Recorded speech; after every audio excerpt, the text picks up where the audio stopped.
शांति शांति। मंच पर उपस्थित आदरणीय गुरुजन, भाइयों एवं बहनों, ये जो विषय है धार्मिक कट्टरता और आतंकवाद, ये बड़ा ही सामयिक विषय है। इस पर चर्चा आज देश के लिए सबसे बड़ी आवश्यकता है। आखिर आतंकवाद है क्या? आतंकवादी कौन है? हिंसा के रास्ते से समाज को भयभीत करने की मानसिकता का नाम आतंकवाद, और ऐसी मानसिकता वाला व्यक्ति आतंकवादी है। आतंकवाद कोई नई मानसिकता नहीं है, ये एक राक्षसी प्रवृत्ति है जो हजारों साल से चली आ रही है। अज्ञानतावश आजकल कुछ लोग इस आतंकवाद को धर्म से जोड़कर देखने लगे हैं। उनमें से कुछ लोग इसे हिंदू आतंकवाद कहते हैं, तो कुछ लोग इसे इस्लामिक आतंकवाद कहते हैं। कुछ लोगों ने आतंकवाद का रंग भी खोज लिया है। उनमें से कुछ लोग इसे भगवा आतंकवाद कहते हैं, कुछ हरा आतंकवाद कहते हैं। कुछ लोगों का सोच है कि धार्मिक कट्टरता से ही आतंकवाद पनपता है। हमें देखना यह है कि इन बातों में कितनी सच्चाई है। इसके लिए हम दो मुख्य धर्मों को लेते हैं, एक सनातन वैदिक धर्म, दूसरा इस्लाम। धार्मिक कट्टरता का मतलब है अपने धर्म को कट्टरता से पालन करना। अब हमें देखना यह है कि यदि इन दोनों धर्मों को मानने वाले अपने अपने धर्म का कट्टरता से पालन करते हैं तो इससे समाज में क्या असर पड़ता है।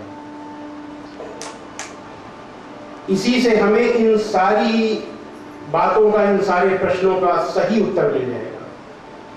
सबसे पहले हम सनातन वैदिक धर्म को लेते हैं। श्रीमद् भगवद गीता के अध्याय 16 में श्लोक 2 और 3 में है, अहिंसा सत्यम अक्रोधस् त्यागः शांतिर अपैशुनम दया भूतेषु अलोलुप्तम मार्दम ह्रीं चापलम। अहिंसा मतलब मन, वचन और कर्म से किसी को कष्ट न पहुंचाना। सत्यम यानी सत्य मार्ग पर चलना। अक्रोधा, क्रोध न करना। शांति यानी मन की चंचलता को शांत करना। अहिंसा, सत्यम, अक्रोधस, अच्छा बीच में त्याग आ चुके। त्यागा माने अभिमान का त्याग करना, अभिमान को न करना। अहिंसा, सत्यम, अक्रोधस, त्यागा, शांतिर अपैशुनम, किसी की निंदा न करना, चुगली न करना। दया भूतेषु, सब प्राणियों पर दया करना। अलोलुप्तम, लालच न करना। मार्दोम यानी कोमलता। ह्रीं यानी लज्जा। अचापलम माने व्यर्थ की चेष्टाएं न करना, यानी बुराइयों से दूर रहना। तेजः क्षमा धृतिः शौचम अद्रोहो नातिमानिता अस्मिन् संपदम दैवीम अभिजातस्य भारत। तेज, क्षमा, धैर्य यानी सब्र। शौचम यानी मन और तन और मन, अंदर और बाहर की शुद्ध। अद्रोह किसी को भी शत्रु न मानना।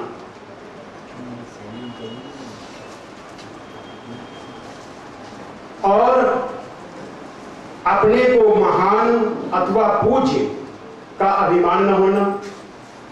ये सारे लक्षण हैं, ये सारे लक्षण दैवी स्वभाव वाले व्यक्ति के हैं।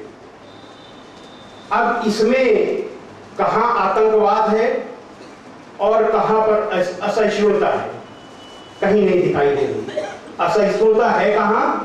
दंभो दर्पोभिमानस्य क्रोधः पारुष्यमेव च अज्ञानम चाभिजातस्य पार्थ संपदम आसुरीम। दंभ, घमंड, अभिमान, क्रोध और कठोरता, अज्ञान, ये सारे के सारे लक्षण किसके हैं? ये सारे लक्षण आसुरी स्वभाव वाले व्यक्ति के हैं। और ऐसे ही लोग, ये अधर्मी लोग होते हैं, और ऐसे ही लोग जो होते हैं वो असहिष्णु होते हैं, जो धर्म सम्मत नहीं है। परमेश्वर से जुड़ने की विद्या का नाम है योग, और इस योग की 10 सीढ़ियां हैं।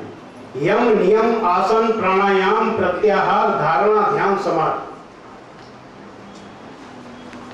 इसमें जो ये पहली सीढ़ी यम है, इसके भी 10 प्रकार हैं। 10 प्रकार हैं। अहिंसा, सत्यम, अस्तेयम, ब्रह्मचर्यम, दयाजवम, क्षमा, धृति, मिताहार, शौचम, चयु, यमादश। इसमें स्पष्ट है कि अहिंसा, अहिंसा के बारे में जैसा हमने बताया कि मन, वचन, कर्म से किसी को भी कष्ट न पहुंचाना। अहिंसा, दया, क्रोध न करना, क्षमा न करना, धैर्य करना, ये परमेश्वर को प्राप्त, परमेश्वर से जुड़ने का प्रयास करने की पहली सीढ़ी में ये आवश्यक चीजें हैं। यानी कि आप अहिंसा, क्षमा, दया आदि इन सद्गुणों के बिना परमेश्वर से जुड़ नहीं सकते। यहां कहां आतंकवाद है, कहां असहिष्णुता है? श्री रामचरितमानस में गोस्वामी तुलसीदास ने लिखा है, परहित सरिस धर्म नहीं भाई, पर पीड़ा सम नहीं अधमाई। निर्णय सकल पुराण वेद कर, कहे तात जानहि को विद। यानी दूसरे की भलाई से बड़ा कोई धर्म नहीं है, और दूसरे को किसी भी प्रकार का कष्ट पहुंचाने से बड़ी नीचता यानी पाप कोई नहीं। सारे वेद और पुराणों का यह सिद्धांत मैंने तुमसे कहा है, इसे विद्वान लोग जानते हैं। नर शरीर धरि जे पर पीरा, करहि ते सहई महाभव वीरा। करहि मोह वश नर अगनाना, स्वार्थ रत पर लोक नसाना। मनुष्य का शरीर पाकर जो दूसरों को किसी भी प्रकार का कष्ट देते हैं,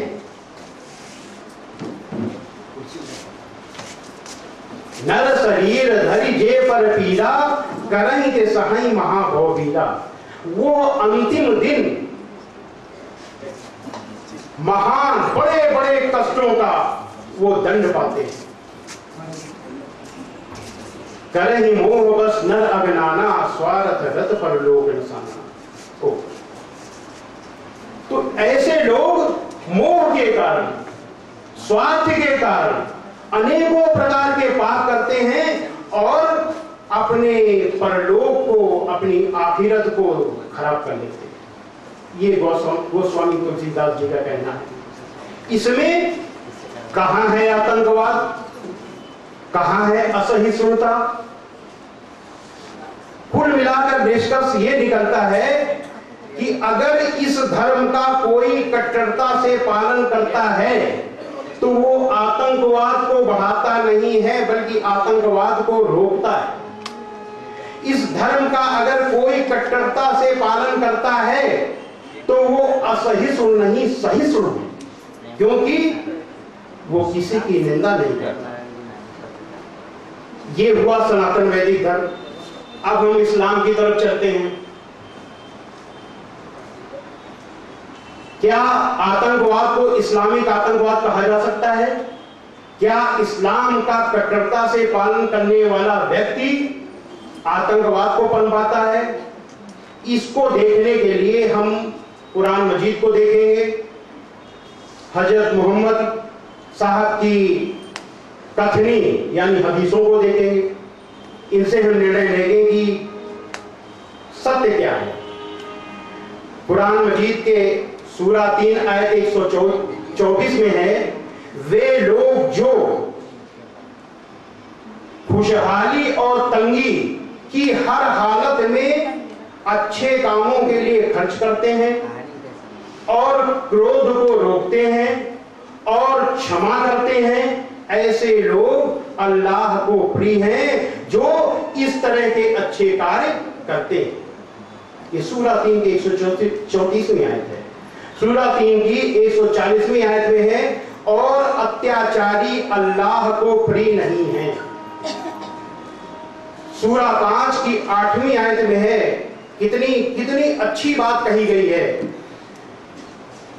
मोमिनों यानी मुसलमानों, खुदा के लिए इंसाफ की गवाही देने के लिए खड़े हो जाया करो, यानी न्याय की गवाही देने के लिए खड़े हो जाया करो। आगे क्या है, लोगों की दुश्मनी तुमको इस बात पर तैयार न करे कि तुम इंसाफ के लिए खड़े हो। यानी अगर कोई तुम्हारा दुश्मन है तो इस बात के लिए तुम राजी न हो कि उसके साथ अन्याय हो, अगर उसके साथ भी न्याय की गवाही देने के लिए खड़े हो जाएगा। सूरा 5 आयत 32 में है, जिस किसी ने एक निर्दोष का कत्ल कर दिया मानो उसने सारे इंसानों का कत्ल कर दिया, और जिसने एक इंसान को, एक निर्दोष को बचा लिया तो मानो उसने सारे इंसानों को जीवन प्रदान किया। कितनी अच्छी चीजें हैं। सूरा 10 आयत 26 में है, अच्छे से अच्छे कार्य के लिए अल्लाह के यहां अच्छा बदला है। सूरा 17 आयत 37 में है, और धरती पर, जमीन पर अकड़ कर और तन कर मत चल, और जमीन पर अकड़ कर और तन कर मत चल कि तू जमीन को फाड़ तो नहीं डालेगा और लंबा होकर पहाड़ों की चोटी तक नहीं पहुंच जाएगा। ये घमंड के लिए कि तू घमंड, दंभो दर्पो विमानस्य। तो सारी जो बातें श्रीमद् भगवद गीता में हैं, वैसी वैसी बातें उसी तरीके की अच्छाइयां कुरान मजीद में हैं। आगे सूरा 26 आयत 183-84 में है, मुल्क में फसाद न करता फिर। मुल्क में फसाद, देखिए कितनी अच्छी चीज, मुल्क में फसाद न करता फिर, और उस अल्लाह से डर जिसने तुमको और तुमसे पहली नस्लों को पैदा किया। सूरा 49 आयत 11 में है कि मोमिनों यानी मुसलमानों, कोई कौम, देखिए ये सहिष्णुता की बात है, कोई कौम किसी कौम की मजाक न उड़ाए, कोई कौम किसी कौम की खिल्ली न उड़ाए। मुमकिन है कि वे उनसे बेहतर हो। अब ये तो कुरान रही, अब कुरान जिनके ऊपर आई, जो इस्लाम के जो पैगंबर थे हजरत मोहम्मद साहब, उन्होंने कहा क्या? आपने एक बार कहा, अल्लाह की कसम वह मुसलमान नहीं, अल्लाह की कसम वह मुसलमान नहीं, अल्लाह की कसम वह मुसलमान नहीं। 3 बार इस तरीके से कहा। तो आपके साथियों ने पूछा कि ऐ अल्लाह के रसूल कौन? आपने कहा, वह जिससे उसका पड़ोसी परेशान हो।